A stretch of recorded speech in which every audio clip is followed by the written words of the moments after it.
Inconscientemente, dimos algunos pasos al interior de la ciudad. A los pocos segundos de contemplar aquella visión, Tindeman entró en un ataque de pánico que le hizo perder el seso y salió corriendo despavorida en dirección al aeroplano. Justo cuando salía por las titánicas puertas que acabábamos de cruzar, estas empezaron a cerrarse. Conmocionado por las circunstancias, tardé demasiado en reaccionar, lo cual, sumado a la distancia que me separaba del portón, hizo que me quedase atrapado dentro, sin más opción que intentar encontrar alguna salida en aquella macabra megalópolis. Nunca volví a ver a Emilia. Tras la puerta se abría una ancha y larga calle, barrida por el viento marciano durante eones, que parecía ser la avenida principal de la ciudad. Empecé a andar, siendo consciente de que solo me quedaban 20 horas de oxígeno. Mientras avanzaba, me iba fijando en que las casas y otros edificios mayores estaban construidos con los mismos sillares que las murallas, cortados y construidos de manera muy tosca. Muchos, como era de esperar, estaban rotos o rajados, pues por muy poderosa que hubiera sido la mano que los construyó, no podían resistir eternamente el paso del tiempo. Entré en algunos de esos edificios rotos y tomé muestras de piedra para realizar las pruebas del carbono 14. En los edificios mejor conservados podían aún apreciarse ciertos grabados sumamente toscos que parecían contar escenas de la vida de aquella surrealista urbe. En ellos se podían observar escenas de unas criaturas similares a los tardígrados terrestres, pero de un tamaño similar al de un toro, realizando labores de tiro, arando campos o transportando cargas. También había una especie de mapas, muy rudimentarios, y otras filigranas, cuyo significado no logré descubrir. Tomé una cámara para fotografiarlos. Llegado a un cierto punto, apareció ante mí lo que parecían ser los restos de un antiguo muro, en gran parte derruido. No me fue difícil franquearlo, y los edificios que aparecían después de él parecían estar mejor conservados. A partir de aquí, en algunas aperturas identifiqué restos de lo que parecía algún tipo de madera fosilizada, restos metálicos que sin duda habían servido como postigos. En esta parte de la ciudad, los grabados parecían ser bastante más elaborados. Aquí aparecían con un detalle mucho mayor. Se había incorporado color y los trazados no eran ángulos toscos, sino formas más estilizadas. Fue entonces cuando me percaté. En estos grabados empezaban a mostrarse de forma clara los seres que habían construido esta ciudad. Una visión que me hizo recostarme sobre la pared a causa del vértigo ocasionado.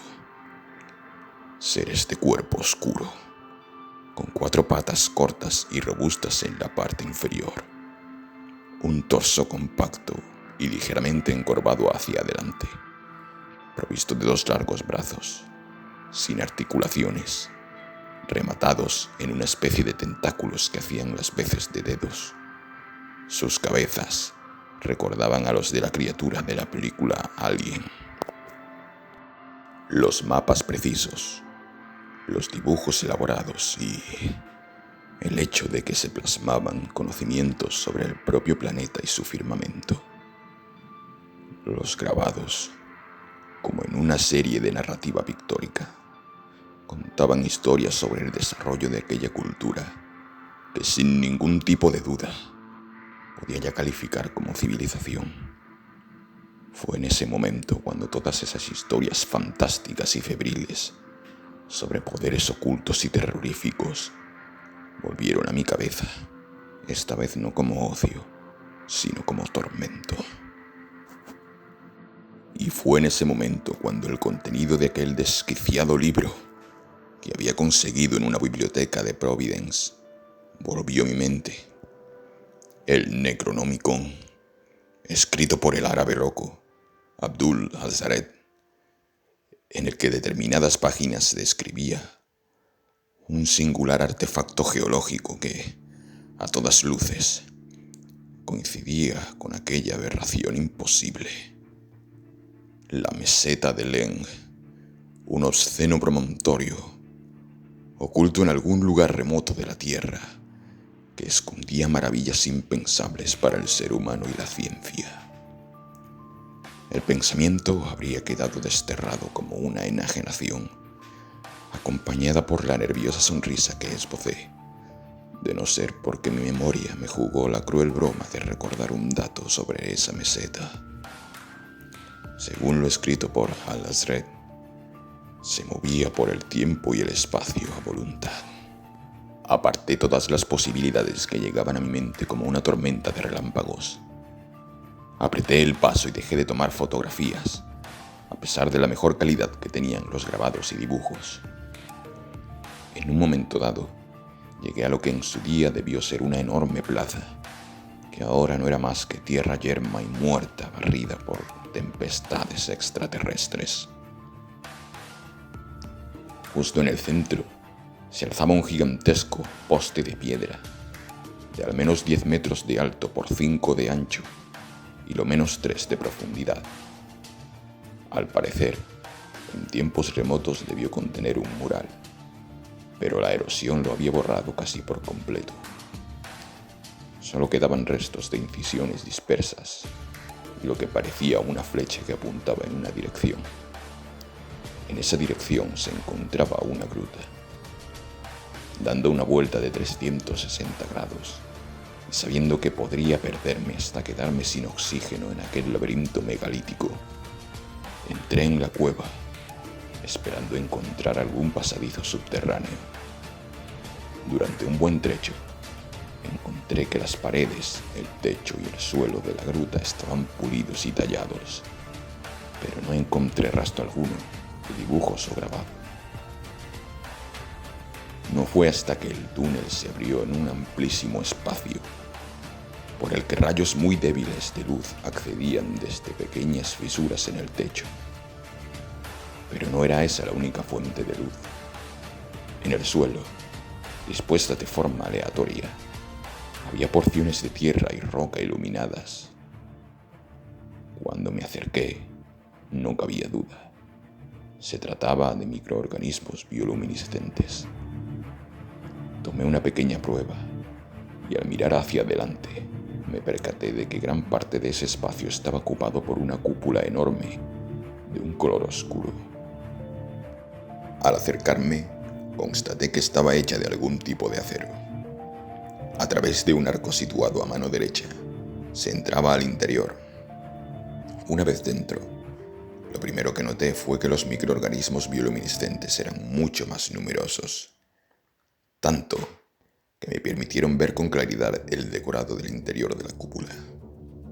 Y fue en ese preciso momento de demencia cuando lo comprendí.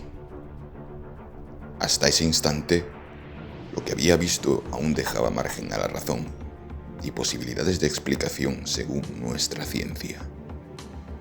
Pero lo que se mostraba en aquel lugar cerraba por completo margen alguno. Con una técnica mucho más precisa, perfeccionada y avanzada que en la que se encontraba en la superficie. Las imágenes representadas sobre el acero mostraban cómo se había producido un gran cataclismo que había obligado a la población a abandonar para siempre la superficie y a tener que refugiarse bajo tierra.